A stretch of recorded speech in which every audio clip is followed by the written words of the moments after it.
you have to remember, HTS is not the only group. You have the Free Syrian Army, you have the Syrian Democratic Forces. All three are having different aims, different focuses, and different ideologies. They came together only to oust a common enemy, that was Assad.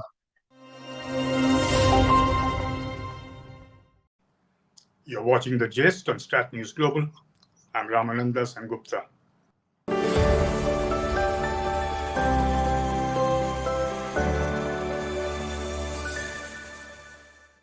Our very special guest today is Colonel Rajeev Agarwal.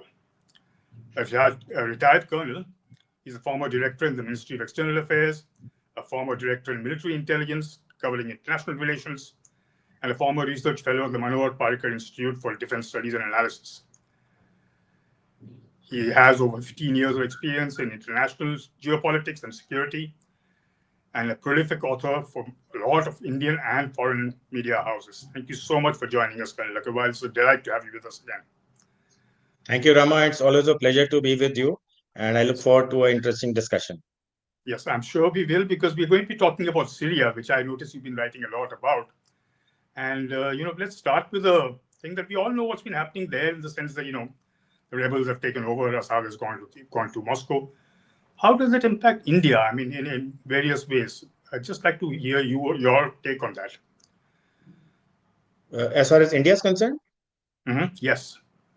Yeah, so I mean, India's concerns are there very closely knit with the entire West Asia. So if we have to look at the Syria thing which is happening now, we can look at it at two parts. One is how India and Syria specifically bilaterally get affected, and how India and the larger relationship and engagement with West Asia gets affected.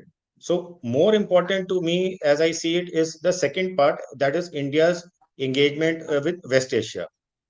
And Syria going down, to me, is a bigger, threat to the security of the region than the Gaza war, which was more localized and which was being fought on a singular issue, where the Hamas was fighting Israel for, on behalf of the Palestinians for an independent state.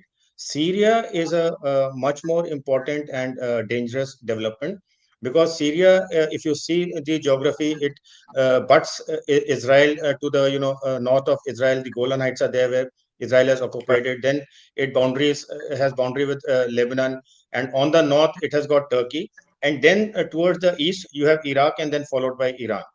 So for Iran, which was a major player in this entire war in Gaza, Syria was, the most important hub or conduit for anything that it had to do in its war with Israel. So I don't see it as a coincidence that suddenly this rebel offensive has come about on 27th November, and it has gone about the way. Yes, the surprise is how it has gone down so fast, that in a matter of from 27th December to 8th December, they've run over the entire Syrian territory, all major towns, and they've reached Damascus, and they forced Assad to flee. That is the surprise, but not that it had happened, because 26th November, Israel and Hezbollah signed a ceasefire, and then 27th November, the offensive takes place. How can that be a sheer coincidence? It can't be. I understand that, sir, but what I'm hearing is that they must have had some kind of backing, either, from I'm hearing Turkey, I'm hearing Israel. Somebody or the other must have been backing these people, giving them information, giving them intelligence. Who do you think is doing it, and why? So you're right. I mean, rebels have not done it on their own. If they had the capability of doing it, coordinating among the three disparate groups, they could have done it anytime, earlier also. But they definitely had the backing. Turkey was getting irritated by everything that was happening along its borders with Syria, and it had held talks also with Syria. It had given number of sort of, I'll not say warning, but caution to Syria that you should rein in the rebel groups which are causing trouble in the territory of Turkey. Then Israel and US have, to my mind, have a very, very definitely big cause in this thing. And why? Because if Syria gets out of the equation, then Israel can easily take care of all the security issues in its region without Iran having any direct influence on whatever is happening, whether it is Hamas or Hezbollah or Palestine Islamic Jihad or whatever. So for Israel, taking Syria out of the equation was very important. To my mind, Turkey, Israel, and US, they have played a major part. And if you recall, the day Assad got ousted and he flew, Netanyahu came on a televised address and said this is a historical day for the entire Middle East, not only for Israel.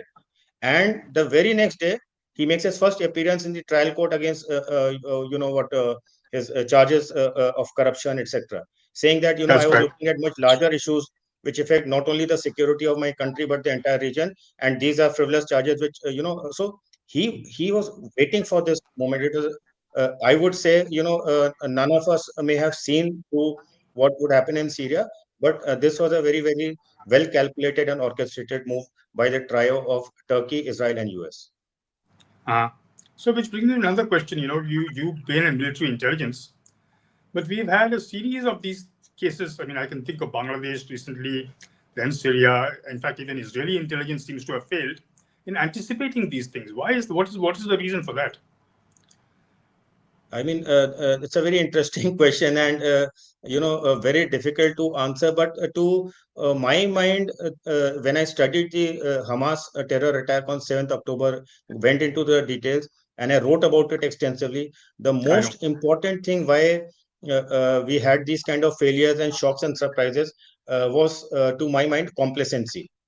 When Hmm. when things keep happening in front of your eyes over and over repeatedly, day in and day out, you tend to take it into as a routine activity. And when that routine activity suddenly springs itself into a kind of an action, then you are taken by surprise because that complacency has set in.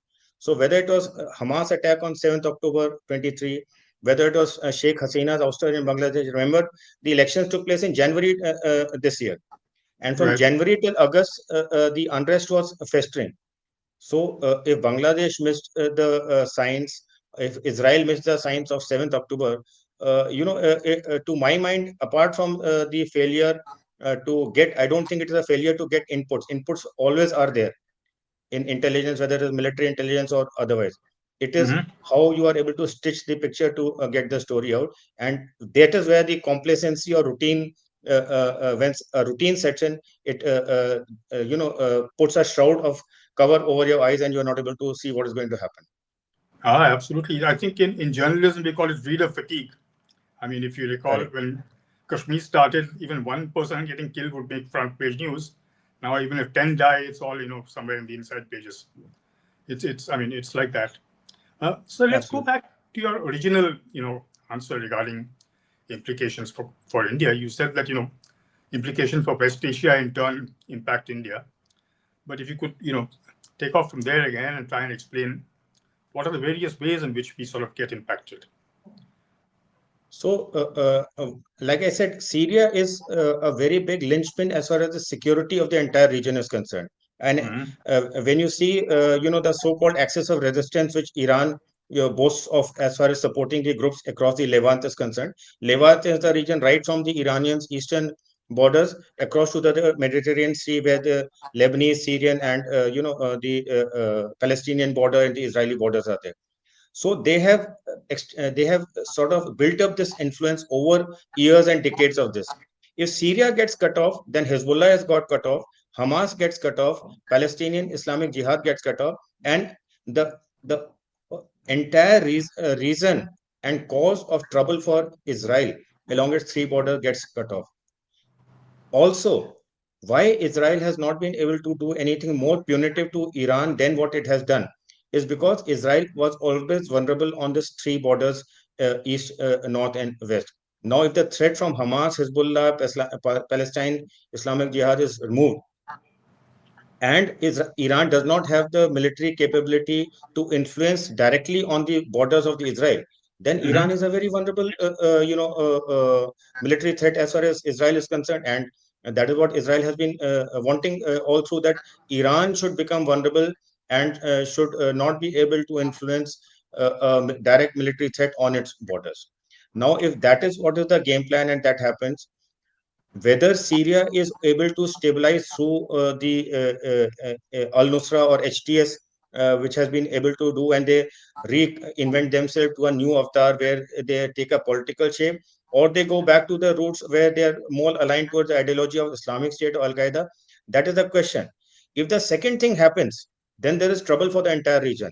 And when there's trouble for the entire region, from the past how trouble escalates and spreads across the West Asian region. So if Mhm. that happens, India becomes very vulnerable because we have exclusive and extensive interests across the region. You have, almost 9 million people who are staying there. You have strategic partnerships and economic engagements with a number of countries. The most critical thing, the oil and the gas comes from there.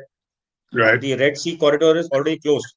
India is getting some of its oil and gas out through the Persian Gulf, which Iran has always said that Iran any Indian flagship will not be stopped.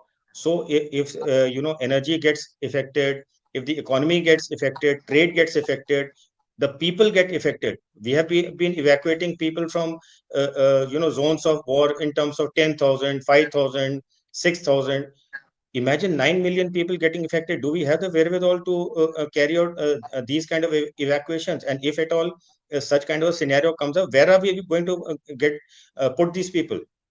If you remember, the Mhm. most important and the most significant evacuation which happened was in Yemen of Rahat, where we evacuated some 6,000 odd people.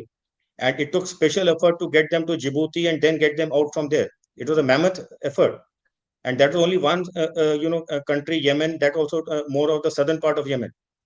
Mhm. Imagine if the this kind of a conflict spreads across more areas in the Gulf region. We have a big problem on our hand. And historically, the Islamic State and Al Qaeda have always wanted to fester unrest in the Gulf region so that they can increase their influence across that. So, just looking at how the Syria situation is evolving and what are the potential areas where it can go, it's a very a big concern for India. Mhm. Which brings me back. Who are these guys? Who the rebels that have come in? I believe, the what some Hayat, the outfit that's leading the whole thing, actually has Al Qaeda links. Absolutely. So basically, there are three groups, and then there are a number of smaller groups who have aligned with them or taken advantage of the situation and opportunity to this thing. The most important is that group which is called Harkat Tahrir al-Sham, which is HTS. It is a Mhm. new avatar of a group which was Al Nusra. If you recall, 2014 when Islamic State Oh had yes. come Hmm. about, they had a small fraction called Al Nusra. And under al-Baghdadi, when Islamic State was creating hold some trouble in Iraq and Syria, basically trying to create a Islamic caliphate across the Levant right up to Afghanistan, they were much more brutal than what Al Qaeda was. I mean, Al Qaeda looked very moderate and polite when you saw what al-Baghdadi's Islamic State and al-Nusra did. It was Hmm. only in 2016 that, because of differences with the leadership, that Al Nusra broke off from the Islamic State and re-Christianed itself into HTS. So, from the past and the history, HTS has got the same, funda, same ideologies as Islamic State and Al Qaeda. Hmm. How and why will they evolve into a decent political system and leadership in Syria, and become a very palatable part of the political system in the region, is a big question that I ask myself. Hmm.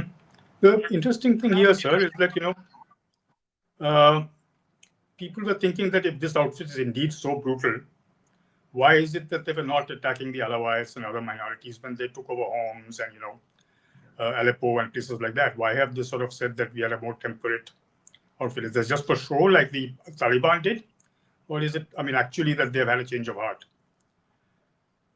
Very difficult to say right now, because in the past also a number of non-state actors and having especially militant ideologies like Islamic State or Al Qaeda, which have come to power, have taken over power. They have at the outset always said that we are shedding our militant ideology, and now we want to bring about peace and reconciliation within this fractured country. All those normal dialogues that we hear every time. But Hmm. it is only a matter of time that they switch back to their original ideology. And there's a reason for this as far as Syria is concerned, because Syria geographically itself is a very fragmented country. You have Mm-hmm. pockets of Sunni majority. You have pockets of Druze. You have pockets of Alawite majority, and there are pockets where there are Christian majority also.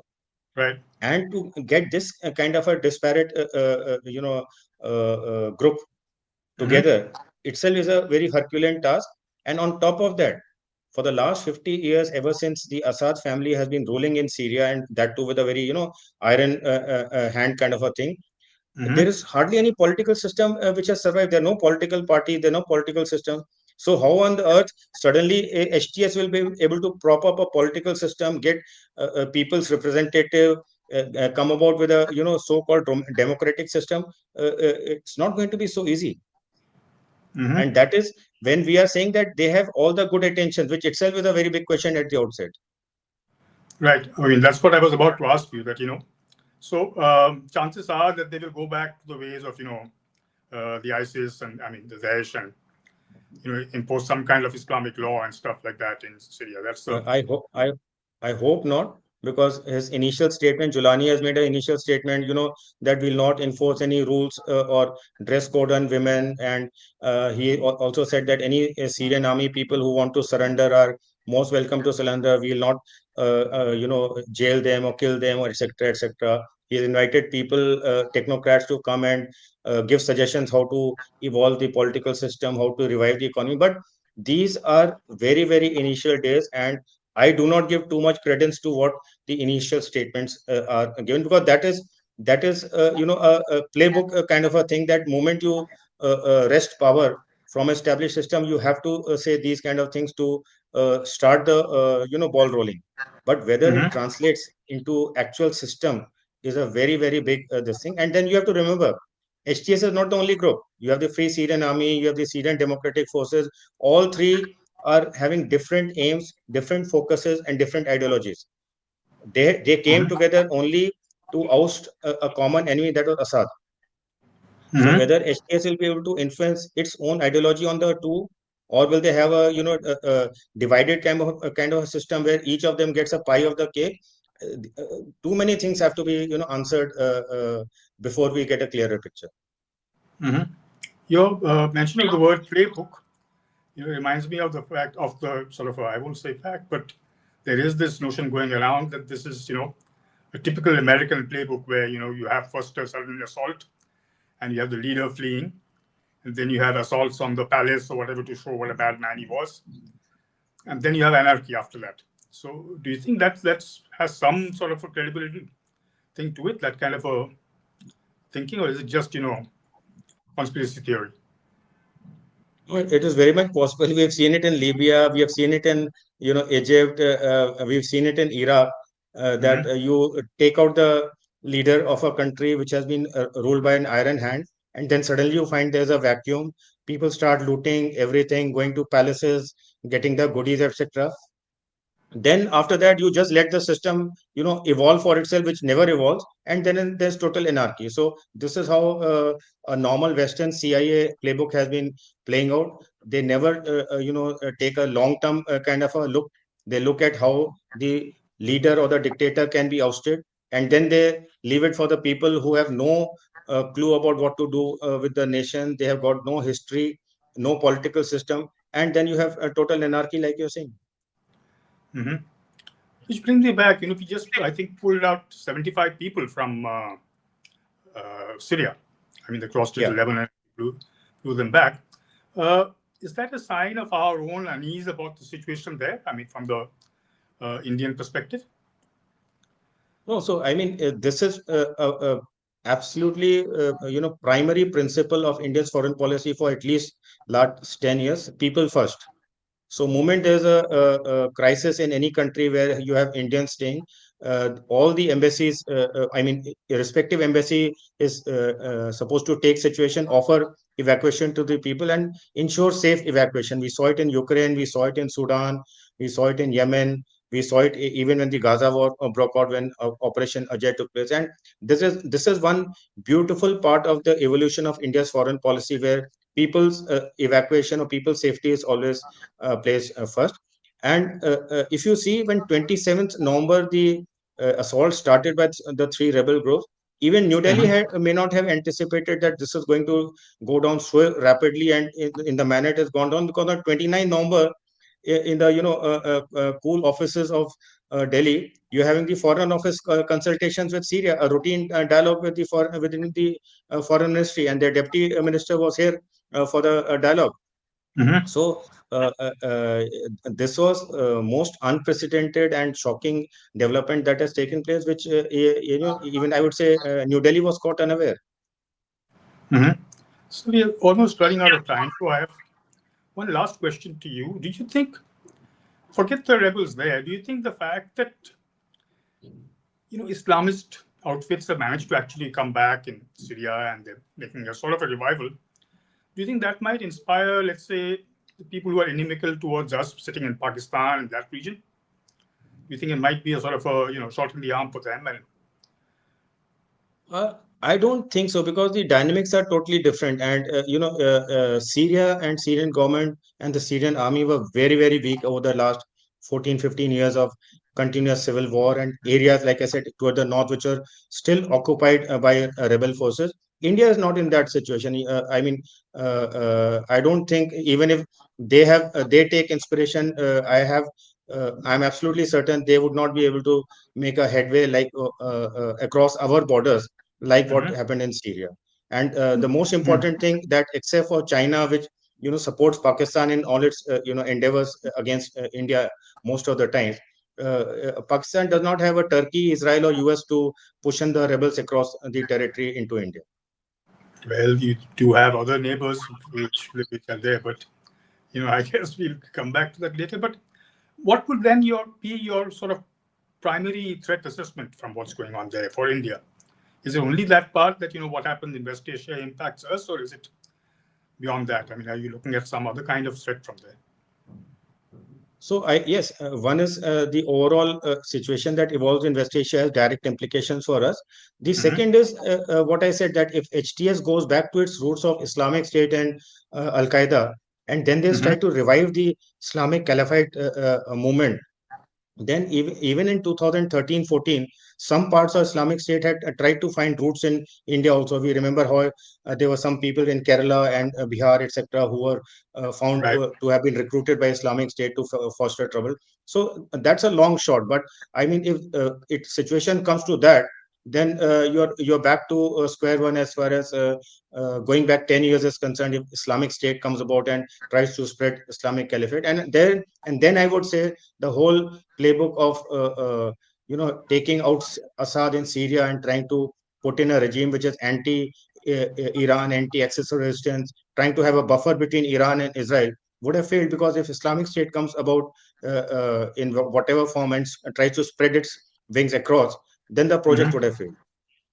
Because I remember not so long ago, I think Dabik, that magazine, I think for the Al Qaeda, which used to be, now it's gone off, but they had said that they want to set up shop in Bangladesh, so then they can have a sort of a zone from which to attack us.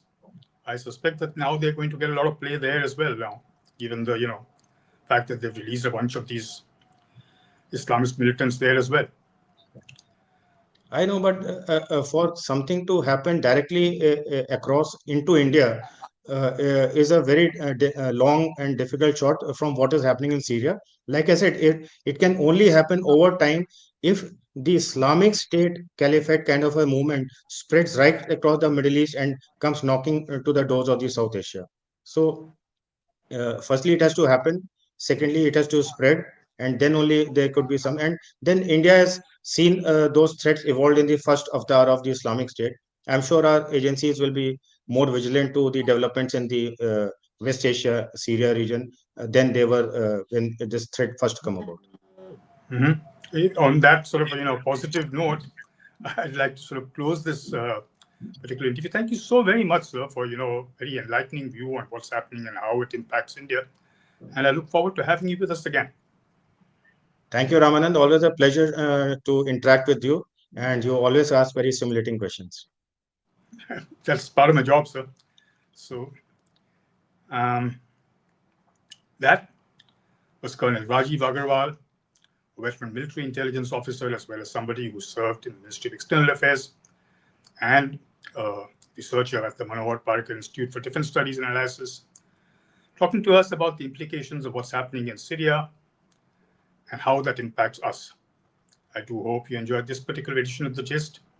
Till we meet again, this is Ramananda Sengupta signing out.